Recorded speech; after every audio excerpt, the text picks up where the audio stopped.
squashing rosin. I'm making some, or squashing buds to make some rosin.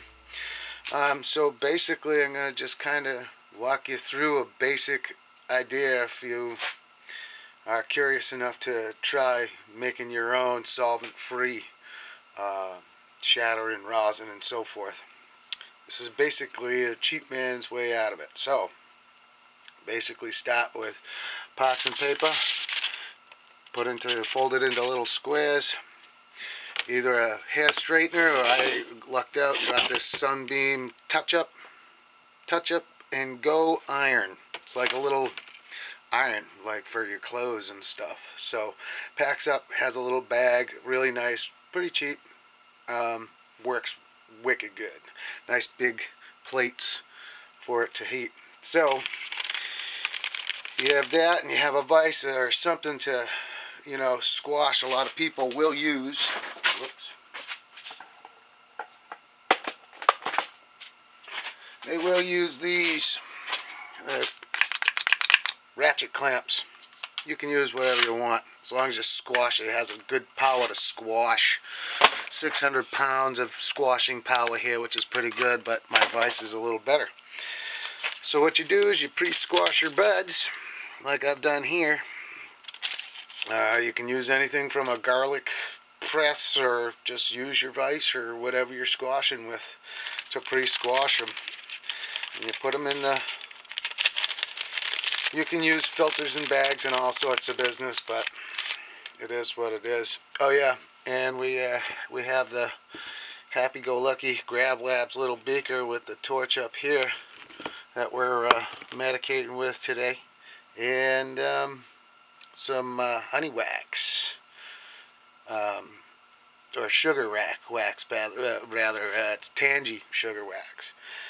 So without further ado, I have this on the middle setting. You don't want to get it too hot, you don't want to get it too cold. You know, you want to be able to get all your oils out.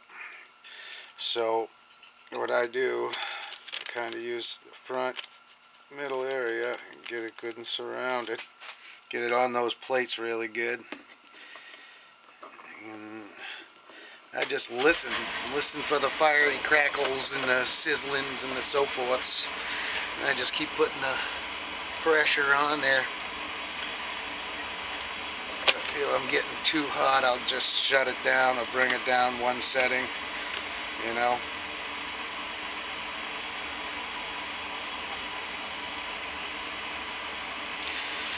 I want to make sure that bud is right there in the middle.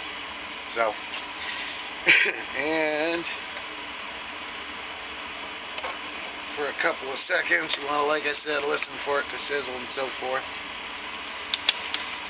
As you can see, we are being safe with our heat plate and so forth, but voila, all the oil in there. And then you take this and you fold it over a couple times and you squash it again.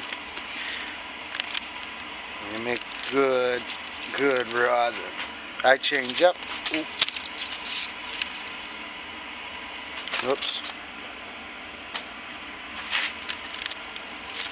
So, anyhow, yeah, you will double this up. Take this out. Oops. Oh yeah, welcome back to Hippie's Hobby Haul. But you would take this up and you would double it up. Fold it over on itself a couple of times. Doing what you can to keep all the small particulate out and the stems and so forth. Yeah. It's decarboxylated. I'm good. That's another thing. So when you squash rosin versus using the chemicals and so forth, when you squash it like this, you never lose anything. Doing it like this, you never lose anything to chemicals. You shouldn't have any kind of waste. So in other words, by squashing your buds, you're creating smokable medication, okay, with the oil.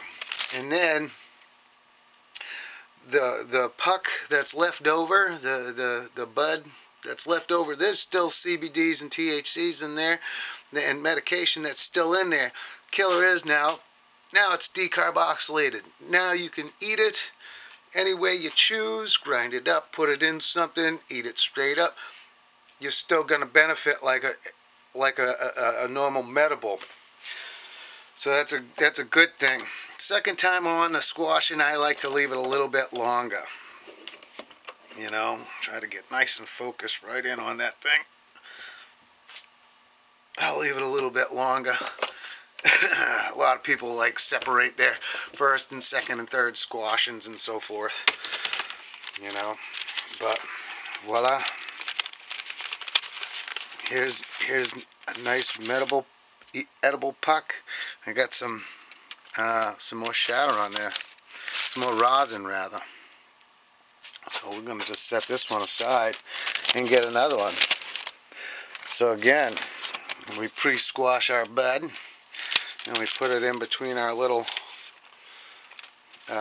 paper here, or parchment paper, not wax paper, parchment paper.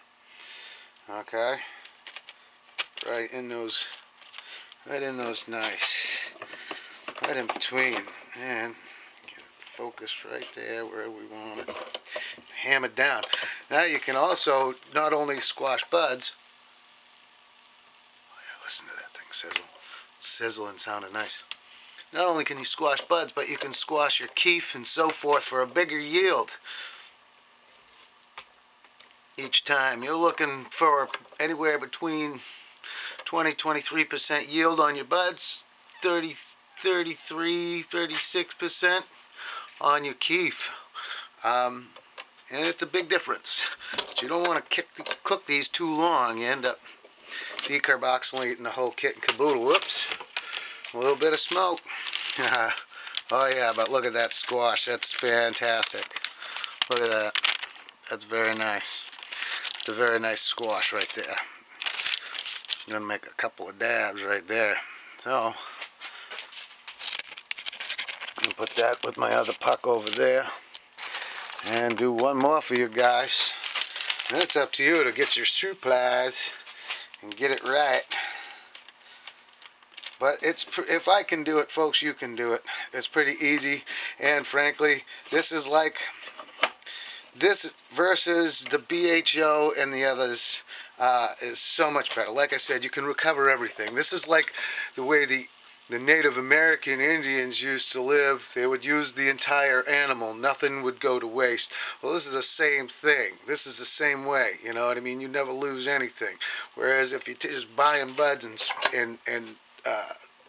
squirting them and blasting them with the BHO or the CO2, all that material that's left over is just tainted with chemicals. You know what I mean? You can't go and eat that or anything in that form of fashion.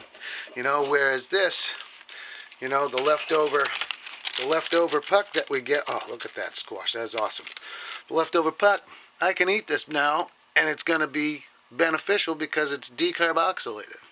You know, here are my smokables, here's my edibles, everything's used. Sticks and all. Look at that squash. That is a beautiful squash. Look at that. Alright, folks. Well, I hope you've enjoyed your time here in Hippie's Hobby Hole on the Hippie and Headbone Show. Peace out. Lots of love.